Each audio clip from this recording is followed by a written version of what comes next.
¿Qué tal? Si os vais sentando poquito a poco y en silencio, vamos a ir empezando, que vamos un poco tarde. Mientras Beatriz va por agua. No pasa nada, esto es folclore, es mitología. ¿Cuántos cuentos empiezan con alguien que va por agua? Ya está. Muy bien, no pasa. Beatriz ha escrito el logo, sabe cuidarse. Fantástico. Un aplauso para nuestra bella José.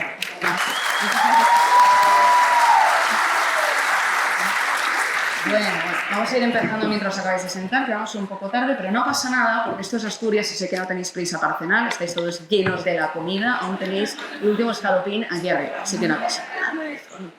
Bueno, pues muy bienvenidos, bienvenidas a esta charla dentro de la sección de mitología del Celsius, que está siendo un éxito total por segundo año. Estamos, Javier y yo, alucinados. Gracias, seguid haciéndolo así de chulo y gracias a vosotros por participar. Vamos a hablar de escribir mitología, que es algo que lleva a la humanidad haciendo prácticamente desde que empezó, así que sin presiones, ¿vale? No tenéis ningunos nuevos estándares a los que llegar. Tenemos aquí a 4 personas con una trayectoria que cada una de ellas daría para que esta charla fuese fascinante ellos solos. De los 4 juntos solo espero salir con demasiadas ideas en la cabeza. Tenemos, empezando por el extremo, a Mónica Ojeda, que viene de Ecuador, es una grandísima novelista, contadora de cuentos, tiene novela, tiene relato. Ya os digo que no voy a contar los títulos de todo el mundo, primero porque ahí sí, definitivamente no cenamos. Los tenéis arriba, tenéis Google, si queréis su currículum, os vais a LinkedIn, que yo ya estoy a perder. Después tenemos por aquí a Beatriz Alcaná, que viene de Béjar, aquí en España. Si parpadeáis durante un par de segundos es fácil que haya sacado otro libro inesperadamente, porque no descansa. Lo último que nos trae es el Evangelio del Lobo y el Círculo Completo, que ha estado presentando también. Tenemos aquí a Leandro Pinto, que viene de Argentina, que ahora vive en Gran Canaria. Ha escrito El Crepúsculo, ha escrito Orlando Brown y en 2014 publicó Pandemón. Y por aquí tenemos a Maximiliano Barrientos, que habréis visto también en otra charla dentro de mitología también. Viene de Santa Cruz de la Sierra, en Bolivia. Ha publicado un número de novela dentro del Weird Fiction, que tal maravillosamente estuvo definiendo. Ha publicado varios libros editados con diferentes nombres en cada país y en su momento. Y el último que trajo fue El Horizonte del Grito. Y si queréis más detalles, Google. Entonces, gentes estupendas con habilidad increíble para meteros en cuentos antiguos y darles nuevos enfoques.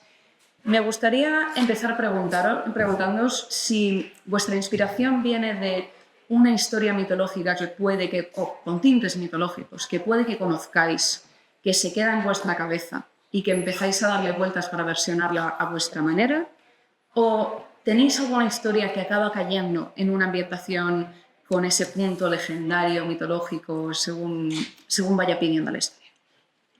Empezad con vosotros. Bueno, ¿qué tal? Buenas tardes a todos. Yo creo que la mitología entra en la literatura, con la transversalidad con la literatura casi por decantación. O sea, la mitología forma parte de nuestra formación cultural, casi cualquier proceso formativo está pregnado de mitología, porque es algo que forma parte de nuestro inconsciente colectivo, de nuestro acervo cultural, ¿no? Entonces, yo en mi caso siempre empiezo por la historia, siempre empiezo por lo que es la parte narrativa, la parte de la trama, la parte del conflicto. Y de vez en cuando, durante el trayecto en el que se desarrolla ese conflicto, sí logro detectar alguna similitud con algún mito que conozco o con algún mito que creo que no conozco, pero que está ahí, albergado en ese subconsciente, ¿no? Y después se busca la forma de trabajar un nuevo enfoque, de darle una nueva óptica, de buscar a lo mejor una nueva resolución a lo que es el transitar de ese mito. Pero yo soy de los que creen que la articulación entre mitología y literatura es muy natural. De hecho, hay una simbiosis permanente. La mitología es el rumor, la leyenda, esa historia que no se sabe si es cierta y necesita de la literatura, especialmente de la que nosotros trabajamos, que es la fantástica, para convertirse en narración. Y al mismo tiempo, la literatura fantástica se alimenta de la mitología. En algunos casos suele caer por decantación, en otros uno intencionadamente busca la recreación de ese mito. ¿Por qué? Porque sabe que a lo mejor está en el inconsciente colectivo del lector y entonces va a lograr una empatía y una identificación con ese personaje mitológico o con el conflicto. Por poner un ejemplo, el mito de Ícaro, la persona que quiere ascender, que quiere escalar cada vez más alto y el último límite lo traspasa, cuando no debería haberlo traspasado, cae y se estrella. Es el mito de Ícaro recreado en un montón de literatura, de cine, etc. Creo que nosotros mismos atacamos, acometemos el mito porque sabemos que ese conflicto funciona. Funciona y el lector empatiza con él. Okay. Part of the foundation.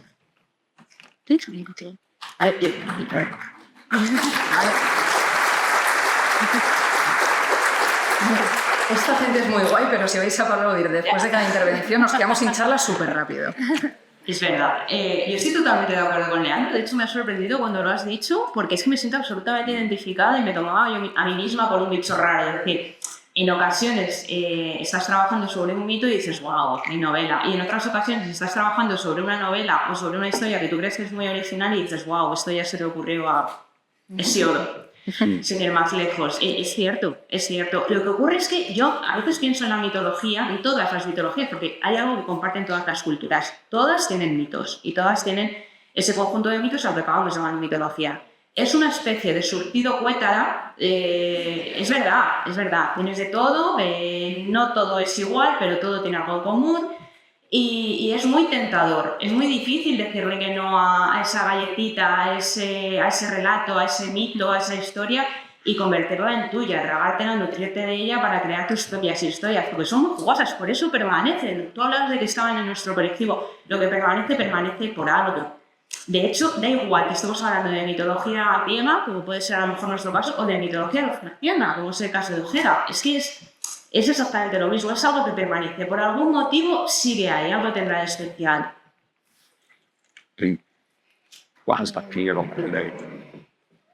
Estaba pensando justo que creo que lo que a mí me llevó a la mitología o al interés por lo mitológico es en el fondo la razón por la cual me dio atraída hacia las historias per se, ¿no?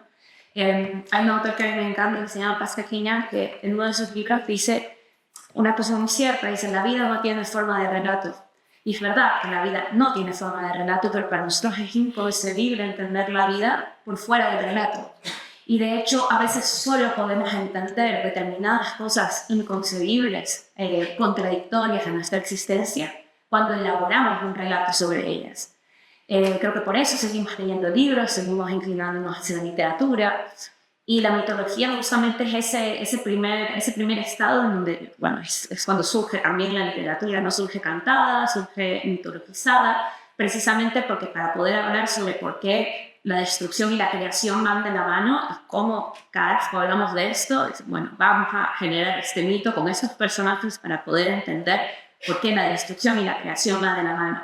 O incluso para no entender nunca algo, bueno, pensando en el mito...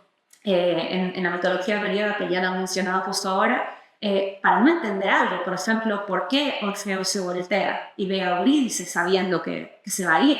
Y eso es algo que a día de hoy seguimos escribiendo sobre eso, no terminamos de entender y no se agota porque la vida también es imposible de entender en su corazón, en su ser, hay cosas que no vamos a comprender jamás. Y pienso... por lo que dije, destrucción y creación, ¿no? En la mitología andina está este movimiento que se llama Pachacutic. De hecho, en Ecuador hay un partido político indígena que se llama Pachacutic, y Pachacutic significa justamente ese giro, de repente revolución de la vida, en donde algo cambia drásticamente. El cambio drástico siempre trae cosas nuevas y positivas, pero a la vez también está relacionado con la muerte, creación y destrucción de la mano todo el tiempo, ¿no? Y entonces, bueno, cuando yo era chica, a mí eso fue lo que me llevó a la mitología, en realidad, estar confundida en la vida y sentir que no podía entender por qué el amor es conflictivo, por qué el deseo a veces también puede llegar a ser oscuro, por qué la muerte y las ganas de vivir van a veces absolutamente de la mano, por qué las cosas que me dan miedo también me atraían. Y entonces encontré esa, no respuesta, sino ese hilo de pensamiento en la mitología y en la literatura. Entonces, cuando yo pienso en mitología, no pienso en algo primitivo, no pienso en algo anterior, pienso en algo que está todo el tiempo, como dijeron mis compañeros aquí de la mesa, revisitándose en las literaturas contemporáneas. Disculpes. ¿Listo? Hola, ¿qué tal? Bueno, primero habría que definir qué es un mito, ¿no? Para tratar de elaborar una reflexión al respecto, ¿no? Entonces, yo propongo pensar un poco de la ilustración, ¿no? La ilustración, bueno, este fenómeno que vino en Europa, estableció una oposición binaria, ¿no? Entre la razón, por un lado, y el mito, ¿no? El mito entendido como superstición, ¿no? Que, bueno, toda la filosofía contemporánea ha tratado un poco de construir esa oposición, ¿no? Pero la pregunta bueno, la cuestión que a nosotros en un encuentro de literatura nos interesaría es cómo la literatura trabaja esa oposición. Porque ¿qué sería, digamos, esta cuestión, digamos, cómo la literatura resuelve esa oposición entre razón y lo opuesto a la razón, o la otredad a la razón, ¿no? Porque en este caso habría que pensar el mito no como un sinónimo de mentira, ¿no? O qué es lo que quiso hacer la ilustración, ¿no? En este proyecto racionalista, digamos, de descartar fuera, ¿no? Todo lo que no puede ser racionalizado, ¿no? Desde ese lugar a mí me interesaría pensar cómo la literatura opera, ¿no? Porque la literatura trabaja con ese material, digamos, ¿no? Que la razón instrumental no puede elaborar, ¿no? Sería esa otredad de la razón, como diría Adorno en la estética, ¿no? Bueno, entonces ahí está la cuestión, ¿no? El mito no es una superstición en ese sentido, en la literatura es esa otredad, ¿no? Y esa otredad opera como un contenido social que no podemos, digamos, elaborar en fórmulas, en conceptos, sino que es como una especie de excedente, ¿no? Ese excedente se trabaja en función de ciertos significantes que interpelan desde la estética, ¿no? Esa sería mi forma de pensar el mito, ¿no? Por otro lado, y complementando con esto, como marco teórico, siempre cito a un crítico cultural, bueno, quizás lo conozcan, ¿no? Frederick Jameson, ¿no? Cuando él habla del inconsciente político de la literatura, ¿no? Que trabaja esta noción del mito, ¿no? El mito que lo saca Levi-Strauss, ¿no? El mito es la resolución imaginaria de problemas reales, ¿no? La literatura también hace eso, ¿no? Es decir, y eso trata de pensar cómo la cuestión ideológica en la literatura no trabaja simplemente por el contenido, sino por la forma, ¿no? Por cómo, digamos, una novela, digamos, lo que deja fuera o la forma como estructuralmente está relacionando un conflicto, es ese excedente que no puede ser, digamos, racionalizado, ¿no? Y en nuestra literatura fantástica, o en nuestra literatura weird, de terror, siempre trata de eso, ¿no? De ese más allá, que no lo pienso como una trascendencia, sino como una alteridad, ¿no? Que me gusta más esa palabra, porque la alteridad siempre es inmanente, ¿no? Esa alteridad que no logra ser asimilado, ¿no? En un discurso racional. Entonces, primero, yo diría, ¿qué tenemos como mito? Y si lo pensamos en la literatura, no como una mera superstición, sino como esa cuestión, no podemos resolverla desde un discurso puramente racional, aparece simplemente como una alteridad que nos interpela. Y cómo, desde la forma, podemos relacionarnos con eso. Un poco, eso diría mi...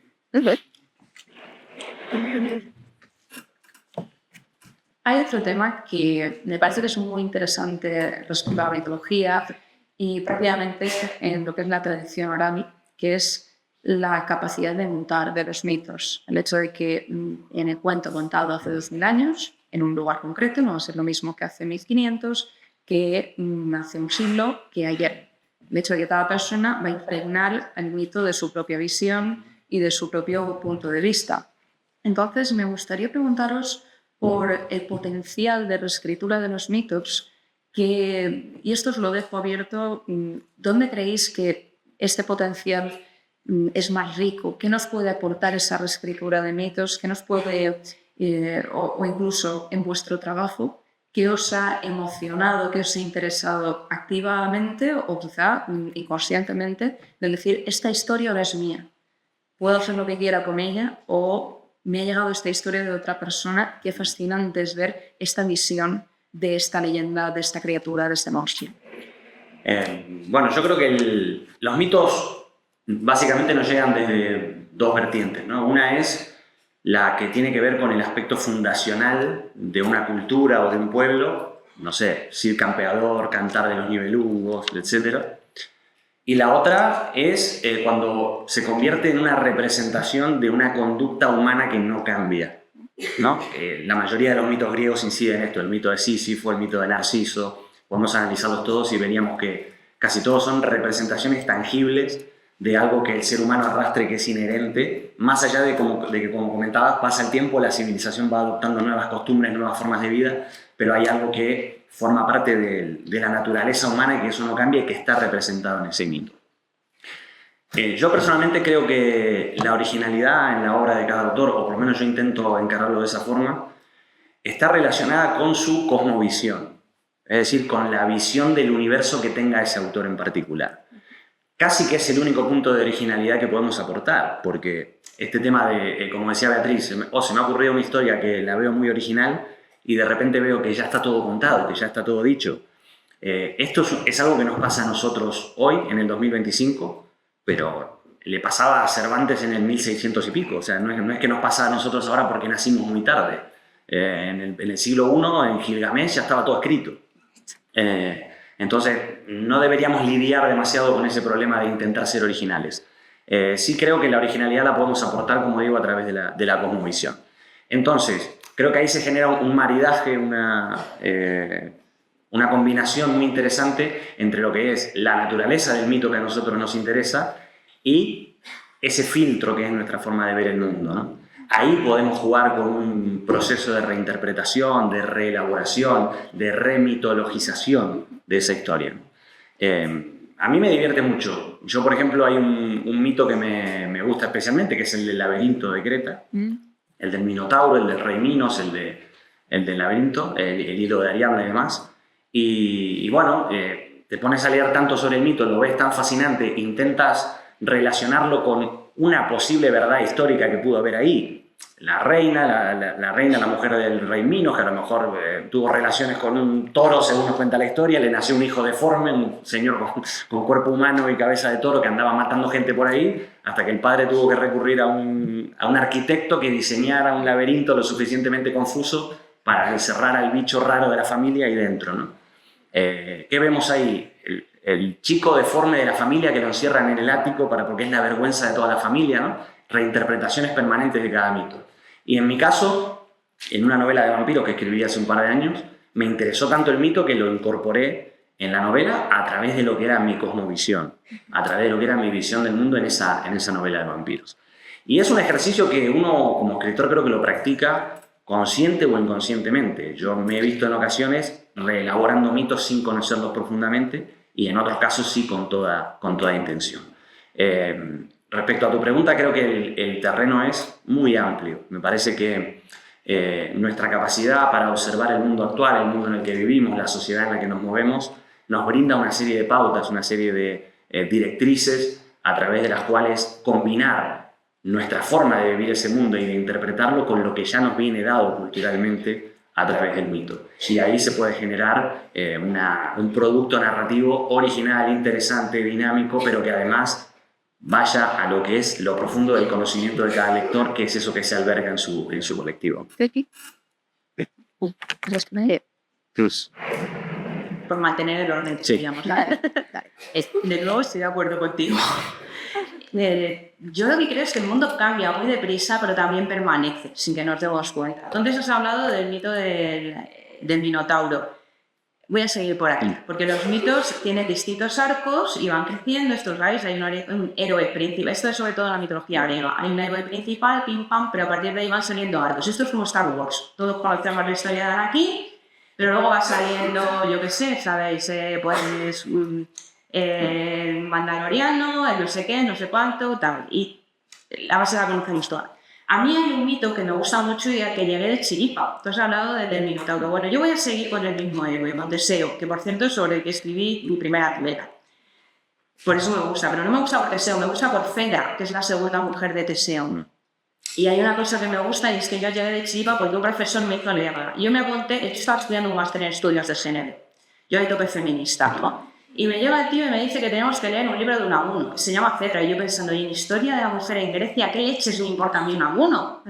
Bueno, pues resulta que Unamuno tenía una versión de Fedra, también teatro, no era la de Eurípides, no era la de Séneca, no era la de Racine, era la nueva, la más cercana, quizá a mí, era la de Unamuno. Claro, que el tío era muy listo, lo que quería era que leyéramos a Unamuno para que luego fuéramos recorriendo el camino hacia atrás, viendo las versiones de Racine, las de Séneca y por último las de Eurípides, para que nos diéramos cuenta de que las mujeres, perdón por la palabra, estábamos igual de puteadas aunque no nos diéramos cuenta. La Fedra de Eurípides estaba puteada y hubo mucha polémica cuando Eurípides sacó la primera versión de su Hipólito. Se lo vetaron, o sea, recibió abucheo, no penséis que las polémicas son cosa de ahora. Tuvo que reescribir una versión en la que Fedra era un poco más mojigata. Séneca era totalmente consciente de la situación. David era un cerrománica, sí, bueno, no sé muy bien qué estaba haciendo, pero desde luego Unamuno, sin ser precisamente un feminista, también estaba hablando de la terrible situación de la mujer en su época. Y a día de hoy, si hacemos una revisitación de Fedra, que creo que salió una parte de la mía, salió una, por ejemplo, de una escritora anglosajona hace unos 5 años. Es una revisitación feminista que de nuevo está criticando, está poniendo el dedo en la llaga sobre las situaciones machistas que vivimos las mujeres a día de hoy.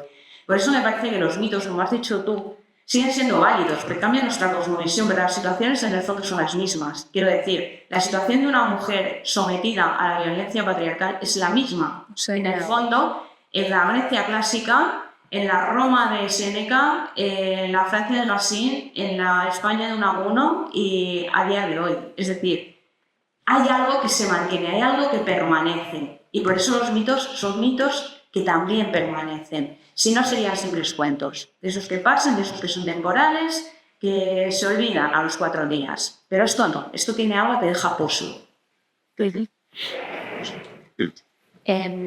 Sí, justo recogiendo esto último que dices, Bea, a mí me parece que lo interesante es que el mito es una respuesta a algo de difícil digestión social. Es decir, por eso el mito, como tú dices, se diferencia de un cuento, de una novela, porque es colectivo, es parte de la imaginación colectiva, ¿no? No viene alguien y de repente dice, me voy a inventar un mito, digamos, de los mitos como los conseguimos, ¿no?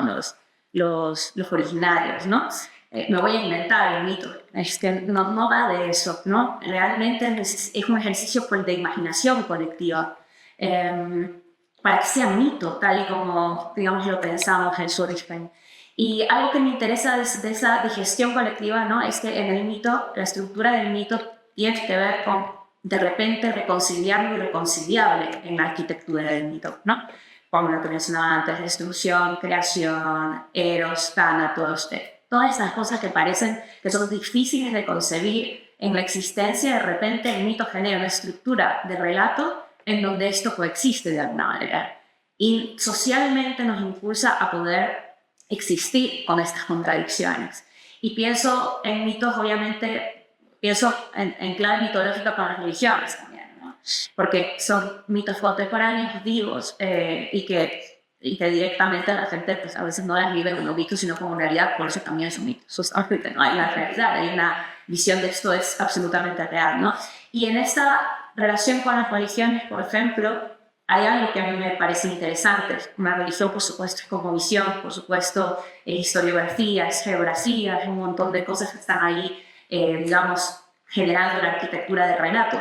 Pero a mí sí me parece fascinante como, por ejemplo, si nos desplazamos de los mitos que son fundacionales de las culturas en las que vivimos, vamos a otros tipos de territorios, de repente nos damos cuenta de que las maneras de resolver lo irresoluble o de reconciliar lo irreconciliable en otros territorios a veces son hasta más creativas y más interesantes que en los lugares donde estamos viviendo o donde hacemos la vida normalmente, ¿no? Claro, yo crecí con, digamos, la mitología judío-cristiana como principal y luego de más lejos la mitología, por ejemplo, andina de distintas culturas, también la Shuar en la Amazonía, pero también la Quichua y también que viene de la Inca. Pero ya mucho más distante porque se me impuso mucho la judeo-cristiana y siempre viendo con recelo la otra mitología, ¿no?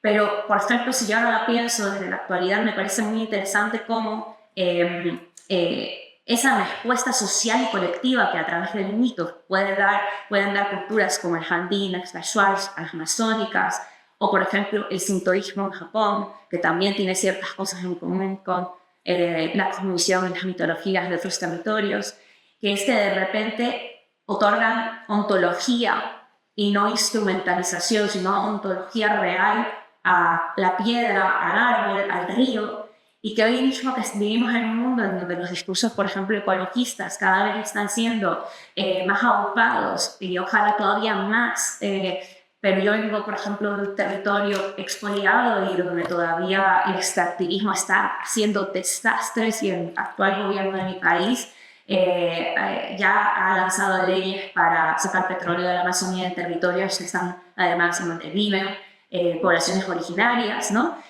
Si uno se acerca realmente a esos mitos que han logrado resolver el conflicto de que hay que cazar para comer, pero también hay que cuidar el entorno porque la vida es una cosa horizontal y no vertical, te acercas a eso, de repente encuentras vías de pensamiento político, social, colectivos que nos pueden ayudar incluso a pensar nuestras sociedades contemporáneas desde otro sitio y vivir incluso mejor entre nosotros. Entonces, cuando yo pienso en la actualización de los mitos o pensar que no necesitan ser actualizados porque están todo el tiempo actualizándose por su propia cuenta y además de manera colectiva, pienso en esto. Y pienso en esa respuesta al terror, ¿no? Al miedo a que me quedes en casa, por ejemplo, a que el río que es sagrado, porque entendemos que el agua es vital, el río se contamine de forma absolutamente irresoluble, ¿no?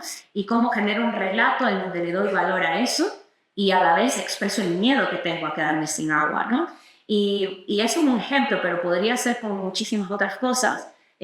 Que a mí me parece que eso me interesa también de alguna manera trabajar en literatura y por eso yo trabajo a veces con mitos directos, sino que tomo ideas de cómo funciona el mito como ideario colectivo y me interesa en la literatura trabajar eso de alguna manera y por eso a veces genero incluso historias nuevas, pero también basándome en esa pulsión colectiva de ir hacia lo contradictorio y aunarlo y ver cómo de alguna manera se reconcilia colectivamente eso. Sí. Bueno, yo creo que, en primer lugar, no hay una naturaleza humana, ¿no?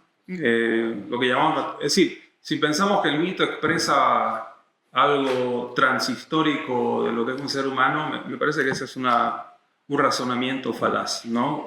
Porque somos construcciones históricas, ¿no? En ese sentido, el mito es algo que siempre se está transformando, ¿no? Porque al ser seres históricos somos seres que siempre estamos cambiando. Y en ese sentido me gustaría pensar la función social del mito, ¿no? En una cultura, ¿no? Y un poco vinculado a lo que han mencionado, un mito se relaciona con la ideología en cierta medida porque legitima una práctica social, ¿no? Y en ese sentido un mito puede estar en función de una clase dominante, ¿no? Un sector dominante, ¿no? Y en ese sentido la literatura quizás tendría que ir en contra del mito, ¿no? En contra de lo que el sentido común de una cultura te dice qué cosa es lo bueno, qué cosa es lo necesario, qué cosa es a lo que hay que aspirar, ¿no? Y en ese sentido quizás la literatura es una literatura que cuestiona la significación del mito, ¿no? Hay un libro que a mí me parece crucial, ¿no? Roland Barthes, imagino que lo ubican, ¿no? Tiene un libro de los años 50 que se llama Mitología, ¿no? Uh-huh. Y ahí, digamos, está tratando de pensar la mitología como básicamente un metalenguaje, ¿no? Un lenguaje que básicamente lo que hace es que un significante opera ya como un significado establecido, es decir, un significante que ya viene culturalizado, ¿no? Opera como un cierre semiótico, ¿no? Entonces él analiza, digamos, los mitos del siglo XX de su época, ¿no? No sé, el vino, el Citroën, no sé, el Tour de France, por ejemplo, ¿no? Y cómo, digamos, ciertas prácticas ya vienen significadas a priori, ¿no? Y cómo, digamos, el mito, en ese sentido, el mito contemporáneo está en función, digamos, a legitimar una práctica burguesa, etcétera, etcétera, etcétera, ¿no? El mito siempre está en función de esa dominación, ¿no? Entonces, bajo esa óptica yo me preguntaría cuál es el lugar de la literatura. El lugar de la literatura es siempre cuestionar, digamos, lo que el sentido común de una época te está diciendo que tienes que hacer, ¿no? Si sos un obrero, el sentido común de la literatura te dice vos tenés que hacer esto, ¿no? Si sos una mujer tienes que hacer esto otro, etc. Bueno, la literatura es un lenguaje, ¿no? Y como un lenguaje es significante y significado, pero está operando en un imaginario que podría cuestionar eso, ¿no? Y a la pregunta de si cómo cambia el mito, yo más bien lo pensaría del otro lado, ¿no? Cómo la literatura podría operar en función de ese cuestionamiento de lo que una cultura específica asume como natural, ¿no? Porque lo que hace el mito es naturalizar prácticas sociales, ¿no? Y asumirlas como universales, como eternas, etcétera, ¿no? Y eso me parece que es una dimensión política que tiene que tener la literatura, ¿no? Y quizás en eso se diferencia qué tipo de literatura es reaccionaria y qué tipo de literatura no lo es, ¿no? Habéis hecho unas cuantas referencias a la mitología griega, que es de las más extendidas. Esto viene obviamente desde una cultura eurocéntrica que ha tenido su efecto mediante una historia colonialista, como todos. Entonces, pese a ello, como ya estáis comentando en varios ejemplos, la mitología es universal. La explicación mitológica del mundo es algo que vamos a encontrar en cualquier cultura. Mónica, antes estabas dando bastantes ejemplos, todos ellos fascinantes, de diferentes culturas que tienen visiones mitológicas que no son aquellas a las que estamos acostumbrados. Y me gustaría preguntaros por estas visiones mitológicas que no son el estándar. Tanto si puede haber alguna en concreto que os fascine, algún ejemplo que os parezca particularmente interesante o alguno del que os gustaría saber más, porque vayan mucho más allá de lo que es el estándar occidental, en el que la mitología es la griega por defecto, mitologías mediterráneas, una visión muy concreta de ellas. Recordemos que existe muchísima más variedad en el Mediterráneo y como mucho de nórdica, con unas reinterpretaciones muy concretas del 19. Fuera de esta mitología estándar más popular y más establecida, ¿qué os puede haber inspirado? ¿Dónde habéis encontrado esa fascinación que exploró? Bueno, en mi caso, yo me crié casi con un libro de cabecera, que es el de los mitos griegos de Robert Graves, que es un libro creo que de referencia para todos. Y uno encuentra motivos, escenarios, situaciones tan presentes en la narrativa que lee, que practica, el viaje del héroe, la catábasis, el origen del caos, muchísimas cosas que creo que nos fascinan y que en el fondo recurrimos a ellas, quizá no por la seguridad que te ofrecen de que va a gustarle al lector o que el lector va a empatizar con ellos, sino porque en el fondo creo que escribimos esas historias que nos gustaría leer. Entonces seguramente nos sentimos fascinados por esos tropos y por esos motivos literarios. Yo soy muy fan de la mitología de Camelot, por ejemplo. Todo lo que es los caballeros de la mesa redonda, Arturo, Excalibur. Eso lo frecuenté mucho. La mitología medieval, que no deja de ser también derivada de todo este canon occidental que estás planteando, ¿no? Todo lo que tiene que ver con la Edad Media me suele gustar mucho. Una espinita que tengo clavada que sí quiero averiguar un poco más, porque después de leer el cuento Cali de Marguerite Yourcenar me encantó, es la mitología africana.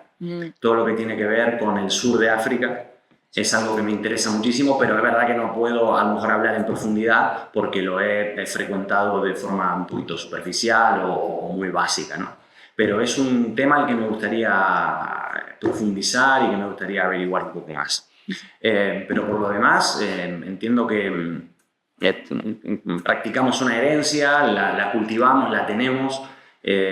A mí la verdad que no necesito a lo mejor ampliar demasiado el terreno porque ya el terreno que frecuento es tan vasto, tan inabarcable que a veces uno siente que no tiene tiempo como para saberlo todo, ¿no? Y es cierto que no lo tenemos porque hay tantos libros, por ejemplo el libro de Barthes que mencionó Maximiliano, fundamental también en cuanto a lo que es una interpretación desde el estructuralismo, ¿no? Que Barthes es el gran prócer del estructuralismo.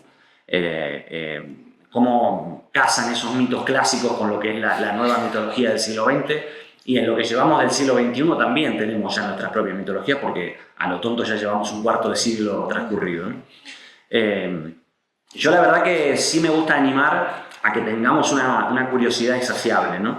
A que entendamos, o por lo menos intentemos hacernos una idea de lo ancho que es el mundo, de la cantidad de tradiciones que hay, que todas son igual de ricas o más que la nuestra, que pueden ofrecer vertientes narrativas, tropos, modelos, comportamientos, esquemas, que en el fondo no se trata ni de copiarlos, ni se trata de imitarlos o de emularlos, sino de conocerlos, ¿no? Y como dije antes, articularlos a nuestra cosmovisión. Creo que Oriente, por ejemplo, es una zona, no sé si muy explorada, poco, mucho. Cuando se pone de moda Japón, a lo mejor todo el mundo va a explorar la mitología de ese lugar. Pero es cierto que cada pueblo, cada cultura tiene su base de leyenda, su base de mitología, y creo que son todas fascinantes y todas muy interesantes. ¿Oriente dónde? Porque Alejandro Magno tiró por ahí, le Claro, tiró por la culata. por eso, claro, pero imagínate, por ejemplo, la mitología china, eso es un mundo, o sea, solamente la historia de los mandarines y todo lo que puedes tirar de ahí, es un melón que lo abres y puedes pegarte toda la vida dedicado a estudiar esa mitología, ¿no? Y creo que a nivel conocimiento todo es muy interesante, claro. Bueno, yo de pequeña no era tan lista como para leer a Grips, me tardé todavía bastante en llegar ahí a través de Yo Claudio, lo cual os hará haceros una idea de lo mayor que soy.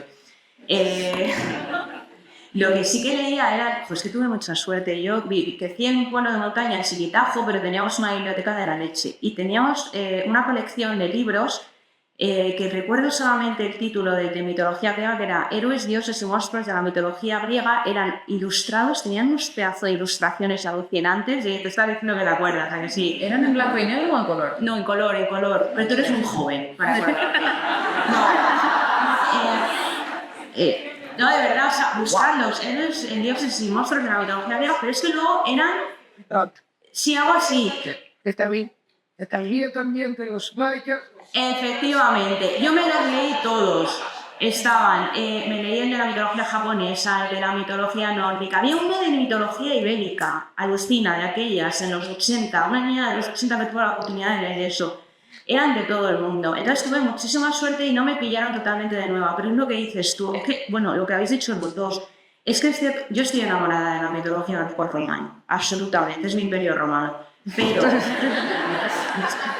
Pero os tengo que confesar que a veces he tenido que salir de ahí y darme cuenta de que hay vida más allá de Teseo, por ejemplo.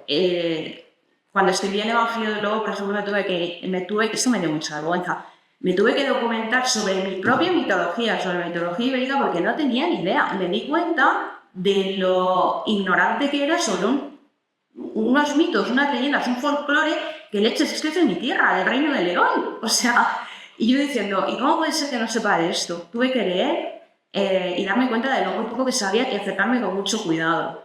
También, tú has hablado de mitologías africanas antes. En Teseo, un poquito con muchísimo respeto, me acerqué a la mitología yoruba, pero súper por encima, porque me daba muchísimo respeto, lo notaba muy ajeno y tampoco quería caer en topicazos. Porque, ojo, cuando tratamos mitologías que nos resultan, a nosotros, ojo, usted hay que tenerlo en cuenta, a nosotros nos resultan exóticas, corremos el riesgo de caer en topicazos. Y eso es, aparte de ofensivo, es una bajeza literaria, una estética.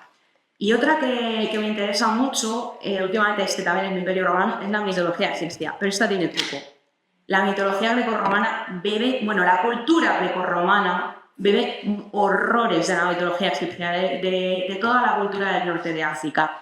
Y esto, si habéis con un historiador que esté bien curtidito en el tema, lo reconocerá, pero hay alguien todavía le pica. Entonces yo creo que tenemos que seguir rascando. A mí hay un libro que me ha encantado últimamente, es viejo, El terror, que trata de mitología de la nación inuit. El libro tiene algún puntazo, sí, el de Dan Simons. Dan Simons no, perdón, sí, Dan Simons. Había uno de segunda mano, me lo he llevado yo, igual. Está muy bien, es un poco... El del barco. El del barco, sí, el del terror. Es un poco... A ver, pues sí, son señoros haciendo el señor, pero es verdad que me parece muy interesante que un señor pues introduzca mitología de la nación inuit. Me parece súper guapo. Es uno de mis libros favoritos. Sí. Qué envidia por ese libro. Ahora está ganas de leerlo.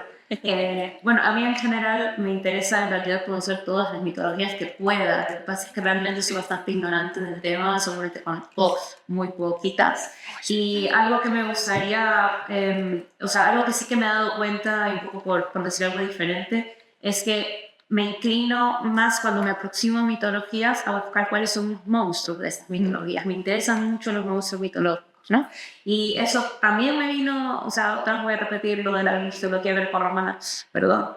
Pero claro, me vino por Anne Carson porque uno de mis libros favoritos es Autobiografía del Rojo, en donde ella toma el mito de Felión y Heracles y hace una historia de amor no correspondido, o sea, mi tema favorito, uno de mis temas favoritos.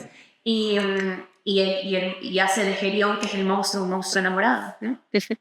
Por Heracles y que Heracles no le corresponde. Entonces, automáticamente me interesó mucho la idea del monstruo enamorado y obviamente me conectó con mis lecturas de infancia, como Frankenstein de Mary Shelley, con este monstruo absolutamente conmovedor que lo único que quiere es que le amen, ¿no? Y así también con otros tantos monstruos, ¿no? Incluso con el cine, que pues, obviamente la versión de Drácula con Gary Oldman es un invento, no corresponde a la de Bram Stoker, pero es interesante cómo hacen que Drácula allí esté enamorado, ¿no? O sea, como otra vez el tema del monstruo, cómo hacen el giro para trabajar el tema del monstruo mitológico, me parece interesante. Entonces voy buscando monstruos en distintas mitologías. Hace poco, mira, otra vez Picasso, estuve en Japón hace algunos años, y los yokais me parecen fascinantes. Tengo un libro sobre yokais. Son muchísimos. Los yokais es una cantidad de monstruos loquísimas y son fascinantes. Realmente son muy interesantes porque también hablan, concretamente si uno los estudia a profundidad, sobre traumas sociales, represiones sexuales y de todo tipo en Japón, que uno lo entiende si va estudiando a la par mitología, historia y religión y eso es un estudio complejo, por lo tanto realmente aproximarse a mitologías diversas es un trabajo largo y complicado. ¿Bien? Bueno, quizás, un poco siguiendo con lo que dije hace un momento, creo que la literatura tiene que ir o cuestionar, digamos, el sentido como una época, o lo que una época asume como cierta, etc. Pero si hablamos de un escritor del siglo XX que hizo una especie de mitología en el sentido de que una tradición quiso emular ese imaginario, ese es Lovecraft, ¿no? Lovecraft es un escritor de los mitos de Cthulhu, etc. Bueno, sería como nuestra mitología contemporánea, ¿no? Y si nos ponemos un poco a pensar cómo aparece todo esto, no porque quiere ser una lectura también reduccionista o determinista, ¿no? Pero si lo analizamos un poco históricamente, Lovecraft era una persona extremadamente racista, ¿no? Que vivió un momento donde la inmigración lo sobrepasó, pero digamos él, como miles más de sus conciudadanos, ¿no? Entonces la monstruosidad era el otro, ¿no? Sí. Esa alteridad, ¿no? Y creo que ese es un buen ejemplo para pensar, digamos, de cómo la literatura no es simplemente un juego subjetivo, imaginario, desvinculado del contexto, ¿no? Es la forma como él, o como su obra, ¿no? Su narrativa, ¿no? Tradujo o enfrentó, si quieren, o resolvió, ¿no? Estos conflictos históricos de su generación, ¿no? ¿Cierto? Entonces esa otredad viene a ser esos seres primigenios, ¿no? Bueno, entonces me gustaría utilizar a Lovecraft como un ejemplo, no para decir, bueno, Lovecraft es un racista y lo cancelemos, ¿no? No es cierto, me parece que esa sería la forma más idiota de leer, digamos, ¿no? Lo mismo que algunas personas, bueno, digamos, mira lo que me indigna de cierto progresismo es ese abordaje, ¿no? Por ejemplo, a Flannery O'Connor también le querían hacer lo mismo. No, Flannery O'Connor es racista, no lo leamos más, no. Eso es no saber leer, ¿no? Me parece que es un abordaje moralista y soberbio, ¿no? Y no respetar, digamos, cómo opera una obra y cómo se relaciona con su contexto histórico. Eso es descontextualizar, digamos, ¿no? A la obra y también tratar, digamos, de culpar al autor, ¿no? etc. Bueno, entonces, volviendo a Lovecraft, ¿no? Y cómo trabajaba esa noción de la alteridad a través de... o cómo resolvía la alteridad de la ficción, ¿no? Desde esa serie de novelas y cuentos, ¿no? Que se lo siguen leyendo hasta ahora, quizás como... y esa arquitectura, ¿no? Porque la arquitectura en las obras de Lovecraft también son extraordinarias, lo onírico, etc. Bueno, ahí está, ¿no? Ahí está cómo se vincula la literatura con la sociedad, ¿no? Siempre cito esta frase de Adorno, ¿no? Es decir, en el fondo, la forma es la sedimentación del fondo, ¿no? ¿Qué quiere decir eso? Que digamos que ninguna obra está desvinculada de su contexto, sino que la obra en sí es como la manifestación o la expresión, creo que esa es la palabra, la expresión, digamos, de ese contexto. Al menos las grandes obras, ¿no? Son la expresión de un contexto histórico específico, ¿no? Y cuando hay que leer a estos grandes autores, grandes novelistas y grandes escritoras y escritores, hay que leerlos contextualizándolo así, ¿no? Cómo su obra específica está trabajando, ¿no? Con el contexto histórico, ¿no? Y si hablamos de una mitología contemporánea, quizás la de Lovecraft es la más consistente de todas, y hay que verla en función al racismo de su época, ¿no? La inmigración, etcétera, etcétera, y ver cómo la literatura ha trabajado, ¿no? Entonces, la otredad, ¿no? Cómo la literatura está aportando, digamos, una significación que, por ejemplo, un tratado de sociología de su época no lo hubiera podido hacer, como lo está haciendo las novelas de Lovecraft. Entonces, me parece que hay que tratar de conectar todas esas cosas. Claro, desde luego, cuando tenemos un autor concreto, sin el contexto no vamos a hacer nada porque es una manera de entenderlo. Y también siempre hay una diferencia entre qué autores están vivos y pueden hacer algo con el dinero que les demos y los otros que no. Tenemos algunos minutos que nos quedan, creo. Si alguien tiene... ya no nos queda nada de tiempo. Vale, pues van a estar firmando, me parece. Si los editores no les dan permiso para ir a cenar, es posible que toda esta gente maravillosa esté firmando ahora en el Filmódromo. Así que les hacéis las preguntas entonces. Gracias por venir, muchísimas gracias por todo.